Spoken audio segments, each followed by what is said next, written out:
Hello friends, I am Shakuntala Jangid. मैं आपको शिक्षा के रूप के बारे में विस्तार पूर्वक बताऊंगी। वैसे तो शिक्षा के अनेक प्रकार हो सकते हैं, लेकिन शिक्षा प्राप्त करने तथा प्रदान करने के उद्देश्य, विधि तथा स्वरूप के दृष्टिकोण से शिक्षा को 3 भागों में विभाजित किया गया है। नंबर 1 है औपचारिक शिक्षा, जिसको फॉर्मल एजुकेशन भी कहते हैं। नंबर 2 है अनौपचारिक शिक्षा, इनफॉर्मल एजुकेशन। और नंबर 3 है निरौपचारिक शिक्षा, नॉन फॉर्मल एजुकेशन। तो सबसे पहले हम औपचारिक शिक्षा के बारे में पढ़ते हैं। औपचारिक शिक्षा का तात्पर्य उस शिक्षा से है जो जानबूझकर दी जाती है। औपचारिक शिक्षा प्रदान करने का सबसे महत्वपूर्ण स्थान विद्यालय है। विद्यालय द्वारा ही मातृभाषा, विज्ञान, गणित, भूगोल, इतिहास आदि विषयों की शिक्षा दी जाती है, जो औपचारिक शिक्षा है। औपचारिक शिक्षा को प्रदान करने के लिए नियमित रूप से अभिकरण स्थापित किए जाते हैं। वह पाठ्यक्रम बनाया जाता है। पाठ्यक्रम को पूरा करने के लिए सुनियोजित कार्यक्रम बनाए जाते हैं। यानी कि कक्ष में जो शिक्षण कार्य करवाया जाता है वो औपचारिक शिक्षा के अंतर्गत आते हैं। कक्ष शिक्षण के अंतर्गत ट्रेन टीचर की आवश्यकता होती है, और ट्रेन टीचर के माध्यम से जो हमें एजुकेशन प्राप्त होती है वो औपचारिक शिक्षा के अंतर्गत आती है। अंत में छात्रों का मूल्यांकन किया जाता है। निजी ट्यूशन के द्वारा भी औपचारिक शिक्षा दी जाती है। औपचारिक शिक्षा वह है जिसको पूर्ण आयोजन, नियोजन व सप्रयत्नशील उपायों से प्रदान किया जाए। औपचारिक शिक्षा के लिए उद्देश्य, पाठ्यक्रम, शिक्षण विधियों का भी सुनिश्चित आयोजन किया जाता है। औपचारिक शिक्षा व्यवस्थित रूप से प्रदान की जाती है। विद्यालय में सुनियोजित तरीके से औपचारिक शिक्षा को प्रदान करवाया जाता है। अब आती है औपचारिक शिक्षा की विशेषताएं। औपचारिक शिक्षा की निम्नलिखित विशेषताएं होती हैं। नंबर 1 है यह शिक्षा स्कूलों द्वारा प्रदान की जाती है। नंबर 2, औपचारिक शिक्षा में सुनियोजित व्यवस्था की आवश्यकता होती है। नंबर 3, औपचारिक शिक्षा अप्राकृतिक, कृत्रिम व जटिल होती है। चौथी है औपचारिक शिक्षा बहुत ही कष्टसाध्य तथा परिश्रम चाहती है। 5वीं है इस प्रकार की शिक्षा में निश्चित पाठ्यक्रम को निश्चित समय में पूर्ण किया जाता है। यानी कि विद्यालय में एक कक्षा के लिए निश्चित पाठ्यक्रम होता है, निश्चित समय सारणी होती है, और उसके अंतर्गत उसको पाठ्यक्रम पूरा करना पड़ता है। 6ठी है यह शिक्षा जीवन पर्यंत चलती रहती है। 7वीं औपचारिक शिक्षा भौतिक होती है। 8वीं औपचारिक शिक्षा के उद्देश्य सुनिश्चित होती है। इस तरह से हमने औपचारिक शिक्षा का अध्ययन किया। नंबर 2 आती है अनौपचारिक शिक्षा, इनफॉर्मल एजुकेशन। विद्यालयों में बालक केवल कुछ ही विषयों का ज्ञान प्राप्त कर पाते हैं। पढ़ना, लिखना या ज्ञान प्राप्त करना ही शिक्षा नहीं है। शिक्षा विस्तृत व व्यापक है। हम अपने अच्छे व बुरे अनुभव व ज्ञानेंद्रियों के अनुभव से शिक्षा ग्रहण करते हैं। शिक्षा सभी प्रकार के अनुभवों का योग है, जिसे मनुष्य अपने जीवन काल में प्राप्त करता है। यानी कि जीवन पर्यंत बालक जो कुछ सीखता है वह सब अनौपचारिक शिक्षा के अंतर्गत आती है। शिक्षा जन्म से मृत्यु तक चलने वाली प्रक्रिया है। औपचारिक साधनों के द्वारा जो शिक्षा प्राप्त होती है वह औपचारिक शिक्षा कहलाती है, तथा जो शिक्षा अनौपचारिक साधनों से प्राप्त होती है वह अनौपचारिक शिक्षा कहलाती है। अब आती है अनौपचारिक शिक्षा की विशेषताएं।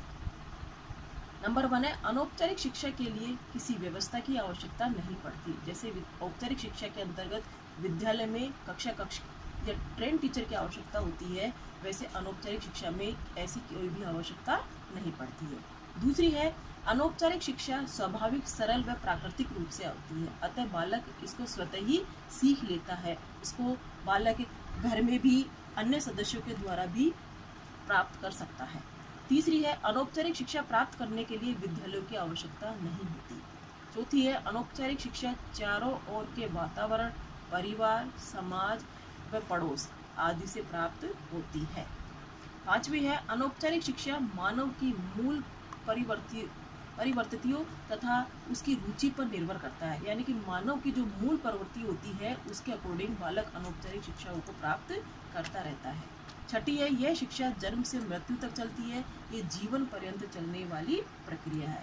अब आती है निरौपचारिक शिक्षा, नॉन फॉर्मल एजुकेशन। औपचारिक व अनौपचारिक शिक्षा की कमियों को देखते हुए शिक्षा का एक नया रूप विकसित किया गया है, जो न तो पूरी तरह औपचारिक शिक्षा के समान बंधनयुक्त, व्यवस्थित, कृत्रिम तथा अव्यवहारिकी था, और न अनौपचारिक शिक्षा के समान पूर्ण स्वाभाविक, मुक्त तथा अप्राकृतिक था। ये शिक्षा का नया स्वरूप दोनों शिक्षा का मिला जुला रूप था, जिसे निरौपचारिक शिक्षा के नाम से जाना जाता है। निरौपचारिक शिक्षा में बंधनों के साथ साथ स्वतंत्रता भी होती है। इसमें शिक्षा का एक निश्चित कार्यक्रम रहता है, लेकिन स्थान, वातावरण, वर्ग, उम्र आदि के बंधनों से मुक्त रहता है। निरौपचारिक शिक्षा के अंतर्गत हम पत्राचार की शिक्षा को भी प्राप्त कर सकते हैं। पत्राचार के माध्यम से जो शिक्षा प्राप्त करते हैं वो सब निरौपचारिक शिक्षा के अंतर्गत आती है। अब पढ़ते हैं हम शिक्षा की प्रकृति। शिक्षा की प्रकृति के अंतर्गत नंबर 1 आती है कि शिक्षा सामाजिक प्रक्रिया है। Social process of education. शिक्षा एक सामाजिक प्रक्रिया है। मनुष्य सामाजिक प्राणी होने के नाते समाज का एक अभिन्न अंग भी है। मनुष्य के व्यवहार में परिवर्तन व शिक्षा दोनों ही सामाजिक प्रक्रिया के रूप में होती है। सामाजिक आवश्यकताओं के अनुसार ही छात्र के विचारों तथा व्यवहार में परिवर्तन आता है। शिक्षा के द्वारा ही छात्रों को सामाजिक विकास संभव है। विद्यालय में एक ट्रेंड टीचर बालक को वही चीज़ सिखाता है जो उसको सामाजिक प्राणी बनाने के लिए तैयार रहता है। नंबर 2 आता है शिक्षा गतिशील प्रक्रिया है, डायनेमिक प्रोसेस ऑफ एजुकेशन। समय के अनुसार शिक्षा में भी परिवर्तन होता रहता है।